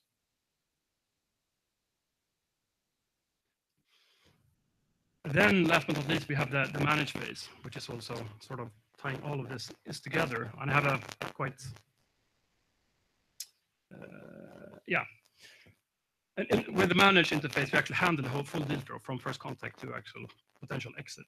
And here we integrate all the products we use internally. So we use Google Apps, Mail and Calendar and Docs. We use Salesforce as a CRM. We use Slack for communication. So all kind of deals we have automatically get populated into Slack. All the communication is there. We store all communication, documents, and things like this, just to have sort of one place to handle all the communication. Simple bot we have created that sort of shows how everything is tied together. So we have a channel called Company Lookup. And here I'm looking up the investor benchmark. And here, so you see, you get sort of a general information about the investor. You can see the performance. So they have crazy good performance, 17% unicorns of 103 early investments, which is amazing. And this is, of course, a signal into the other companies we sort of look into. This is not listed here, but we can also see the team, our team member who has the best connections to the company or to the VC. So when we reach out, we know who should actually do the introduction. And this is a very important slide. Does anyone know where the name Mother Brain actually comes from? Yes? Yes, from Metroid. No, that's actually wrong. A lot of people think it comes from Metroid, but it comes from one of the absolute best games ever produced, which is Phantasy Star 2 on the Sega Mega Drive. So if you haven't played that game, you should really play that game. So what are we looking for in terms of AI from a Make It Ventures perspective?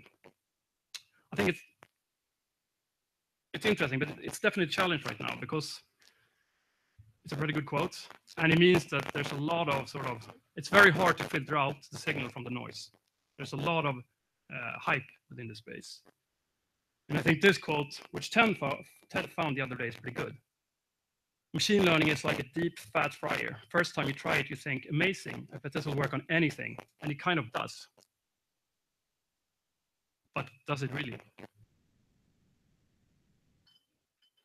And this is a pretty good graph from SIB Insight that actually shows sort of AI terms within company descriptions and how would that have increased over time.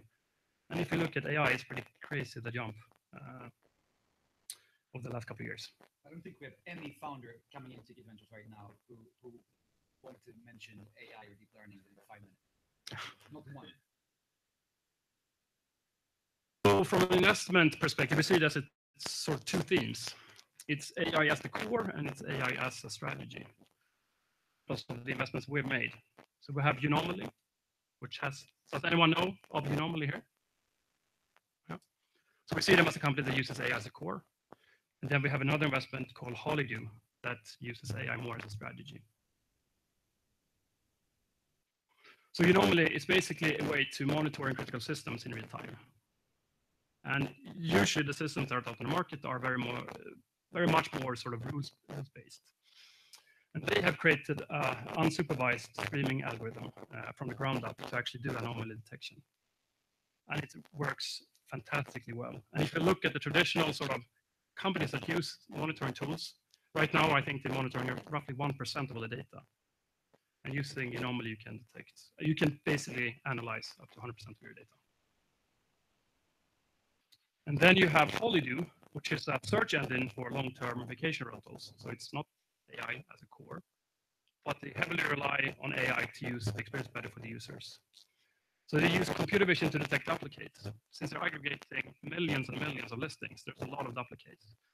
And photos are similar, but they're not exactly the same.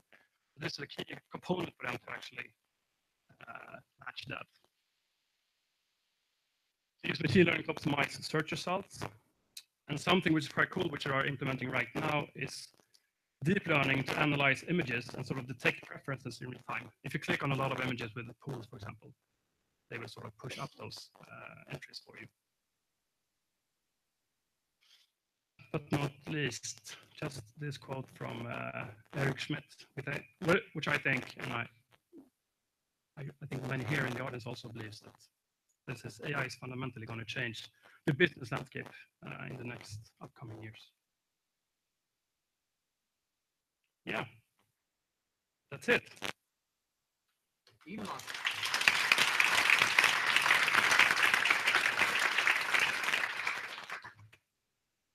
Any questions? Everyone wants to go home. There's beer over there. Yeah. Thank you. Thank you.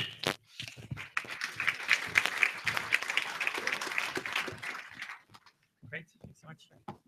Then we still have a couple of announcements. Ola, do you want to make an announcement?